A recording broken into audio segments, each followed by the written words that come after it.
สบายดีท่านผู้ชมที่เคารพมาพบกับรายการเพิ่มพูนคุณสร้างซึ่งรายการนี้พวกเขาได้เสนอเกี่ยวกับการปลูกการเลี้ยงของ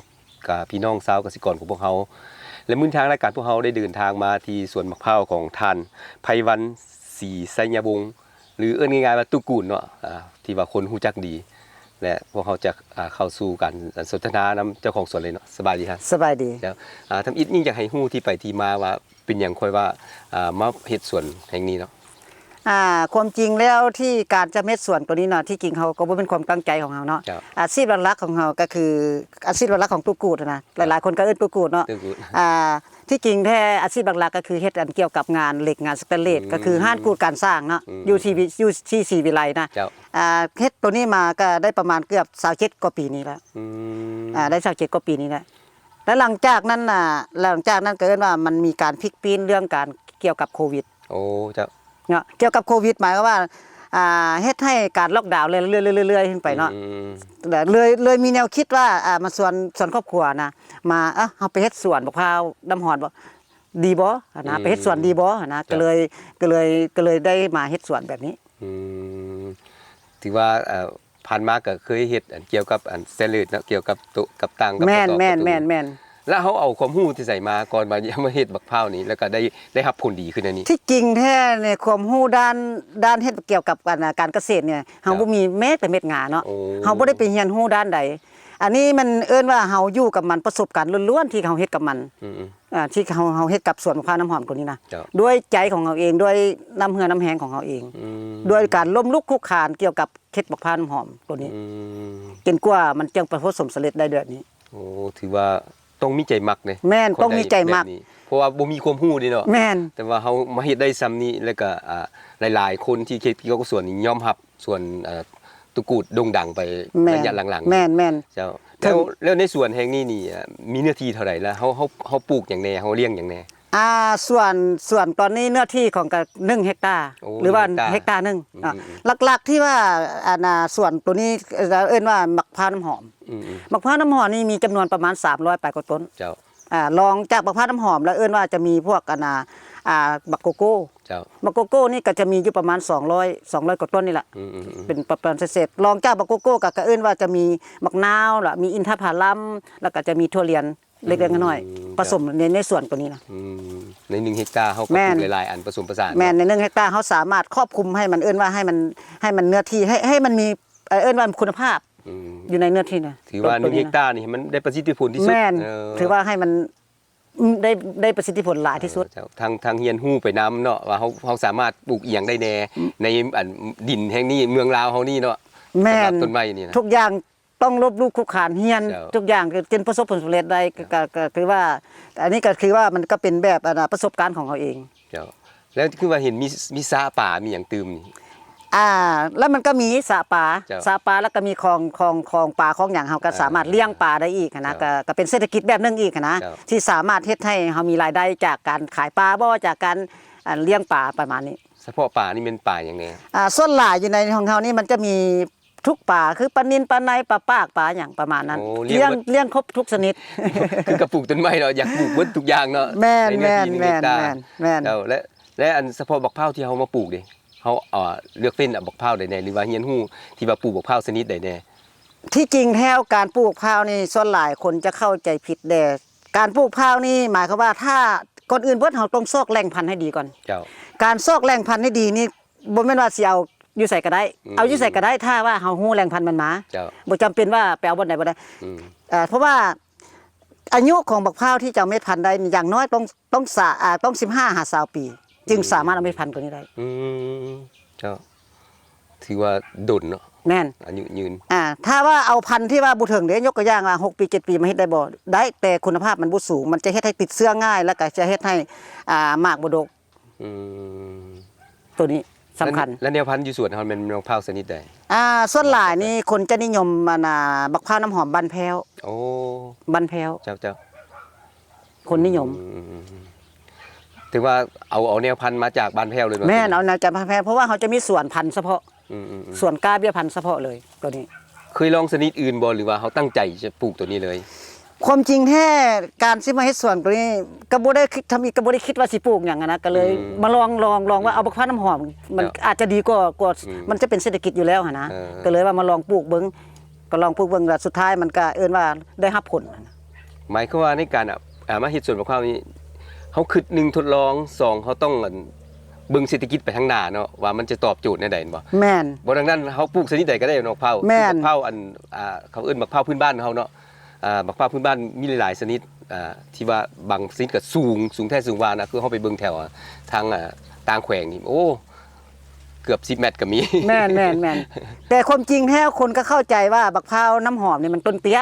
ที่จริงแท้นี่มันบ่แม่นบักพร้าวน้ำหอมต้นเตี้ยบักพร้าวน้ำหอมที่ปลูกแล้วเป็นไวแล้วสุดท้ายมันก็สูงขึ้นไปเรื่อยๆได้สูงขึ้นไปเรื่อยมันก็สูงไปมากระ20 เมตรคือกันพุ่นได้อันนี้ก็แปลว่ามันก็เป็นพันธุ์ที่ว่าเป็นไวให้ผลนี่จักปีนี่สำหรับสวนตุกูลนี่ที่จริงแท้การปลูกพร้าวมานี่ของเฮาเริ่มเป็นแต่ปี8เดือนก็มีหรือว่า2ปีกับ5เดือนก็มีแล้วที่มันเป็นแบบเป็นจริงจังแท้ก็คือ3ปีเดี๋ยวนี้ก็มาครบรอบ3ปีกับ5เดือนถือว่าผลิตภัณฑ์ก็ถือว่ามันได้แบบจริงจัง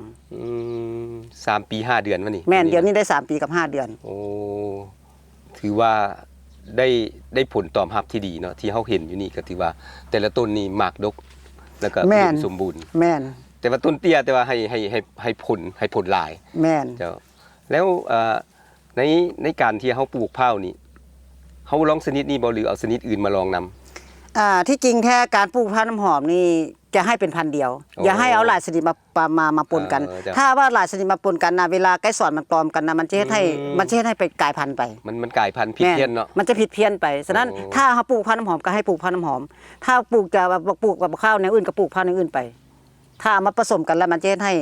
ผสมไก่สอนของเฮานะเพิ่งผสมไก่สอนมันจะกลายพันธุ์หรือว่าผิดเพี้ยนไปจากพร้าวน้ำหอมเฮ็ดให้บ่หอมบ่หวานเจ้าแล้วในการมาเฮ็ดตัวนี้ถามเลยว่าต้นทุนของเขาหลายปานใดที่จริงแท้การเฮ็ดสวนกว่านี้ถามว่าใช้ทุนบ่มันก็ใช้ทุนจำนวนหลายได้ใช้ทุนหลายแต่ว่าเฮาสิสรุปให้มันก็บ่ได้เพราะว่าเฮาก็บ่ได้สะสมบ่ได้เบิ่งว่าต้นทุนตัวจริงนะก็เฮ็ดไปแบบความม่วนความซื่นความเพลิดเพลินซื่อๆนะแบบบ่ได้เอาแท้เอาจริงเอาจังกับการที่ว่าเฮามาเฮ็ดทุนว่าสิเบิดเท่าใดเฮาก็บ่ได้จำกัดเจ้าคือมาเฮ็ดสวนมะพร้าวนี้ลงทั้งหมดเลย300-400 บาทเดียวหรือว่าที่จริงการลงพร้าวนี่มันลง2ขั้นตอนขั้นตอนแรกคั่นล่ะหมายความว่าเฮาจะลงรอบนอกรู้สึกว่ามัน2ปีกับ5เดือนมันเป็นบัดนี้รอบในเฮามีความรู้สึกว่ามีประสบการณ์หลายขึ้นก็เลยปลูกด้านไหนก็เลยเฮ็ดให้มันเอิ้นว่าปีกับ8เดือนก็สามารถออกมาได้นะคือว่าเฮามีประสบการณ์หลายขึ้นนะในการปลูกต้นพร้าวตัวนี้นะถือว่าพร้าวต้นนึงของตุกูดนี้สามารถให้ผลเขาไล่ว่าจากแสงหรือว่าจากปริมาณเท่าไหร่ที่จริงบักพร้าวนี่เนาะที่จริงบักพร้าวนี่มันจะเป็นไปเรื่อยๆมันจะบ่มีฤดูการเป็นน้อยเป็นหลายมันขึ้นกับการดูแลเอาใจใส่ขึ้นกับการดูแลเอาใจใส่ถ้าว่าเฮาเอาใจใส่เฮาใส่ฝุ่นมันใส่ปุ๋ยมันถูกตามฤดูกาลหรือว่าให้มันอิ่มได้ว่าเขาอุดมสมบูรณ์เขาจะออกลูกไปเรื่อยๆการดกมันก็ขึ้นกับเฮาบำรุงของต้นพร้าวท่านผู้ชมนั่นก็คือที่ไปที่มาเนาะของตุกูดก่อนจะมาเป็นสวนมะพร้าวได้รับผลตอบรับแบบนี้แล้วก็หลายคนก็สนใจแล้วก็มาเรียนรู้น้ำเพิ่นเนาะแล้วพวกเขาจะพักกันก่อนเนาะแล้วจะมาถามเกี่ยวกับเทคนิคการปลูกการรักษาที่ว่าให้มะพร้าวได้ผลแบบนี้มันมีขึ้นได้ไหนเนาะพวกเขาพักกันก่อน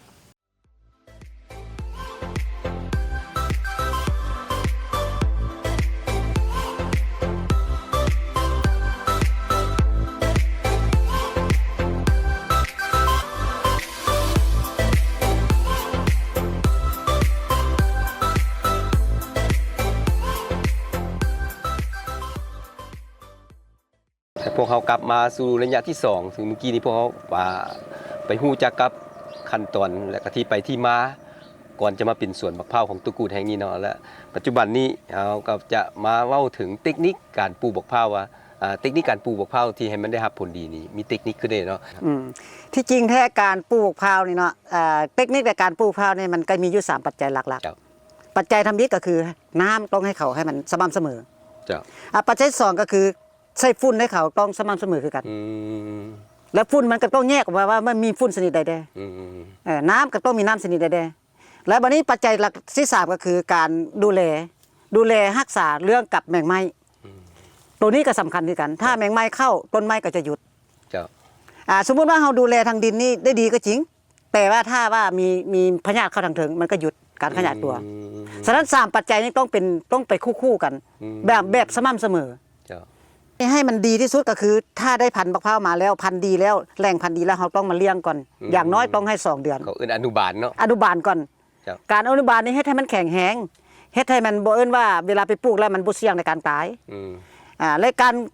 การดูแลการคุดขุมก็มันก็สำคัญด้วยกันเพราะว่าถ้าว่าเราคุดขุมแล้วเราบ่มฝุ่นไว้บ่หรือว่าการปลูกมันก็เป็นขั้นตอนนึงอีกนะแต่ต้องเลี้ยงก่อนดีที่สุด ครับแล้วการเอียงซ้ายเอียงขวานี่ เอาที่จริงแท้นี่เอาสิเอียงซ้ายเอียงขวาเอียงแบบใดก็ย่าถ้าเราบ่ใส่ฝุ่นหัวน้ำมันก็บ่ใหญ่ เออ ถ้าเราใส่ฝุ่นหัวน้ำเอาไปวางไว้ซื่อมันก็ใหญ่ อืม สำคัญอยู่บัดนี้ เจ้า